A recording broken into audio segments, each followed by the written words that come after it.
Kesi ya mauaji inayomkabili mganga Sakatai Hau, miaka 70, mkazi wa Arusha, imesomwa hii leo mara ya kwanza na hakimu mkazi mkuu mfawidhi wa mahakama ya wilaya ya Kiteto, Boniface Lyamuike.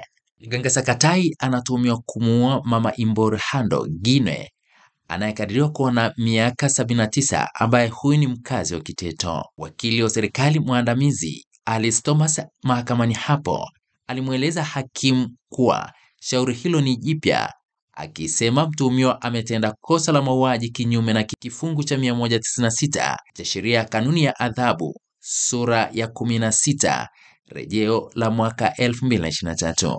Maelezo ya kosa hilo ni kwamba tarehe 7 mwezi wa 8 mwaka 2025, huko katika kijiji cha Orpopon, mshtakiwa alimuua Mama Imboro Hando akiwa katika maeneo hayo. Baada ya mashtaka hayo, mshtakiwa hakutakiwa kueleza chochote. Baada ya shtaka hilo, mshtakiwa alielezwa na hakimu Boniface Lyamuike kuwa hatakiwi kujibu chochote kwa kuwa mahakama hiyo haina mamlaka ya kusikiliza kesi hiyo.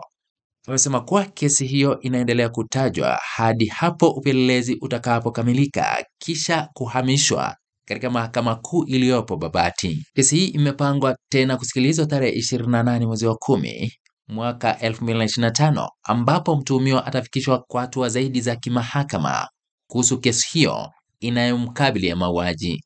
Wakati huo, Michael Daniel, miaka 30, wa kutoka kijiji cha Njoro, anashikiliwa kwa kosa la kumbaka mtoto jirani yake wa miaka 5. Akisoma shtaka hilo, wakili wa serikali mwandamizi Alice Thomas akiwa mahakamani hapo amesema kosa hilo ni kinyume na kifungu cha 130 kifungu kidogo cha kwanza na cha pili na kifungu cha 131 kifungu kidogo cha 3 cha sheria ya kanuni ya adhabu sura ya 16 rejeo la mwaka 2023. Maelezo ya kosa hilo ni kwamba Michael Daniel, ambaye ni mkazi wa kijiji cha Njoro wilayani Kiteto, alimbaka mtoto wa jirani yake wa miaka 5, na hii ilikuwa ni tarehe 8 mwezi wa 8 mwaka 2025.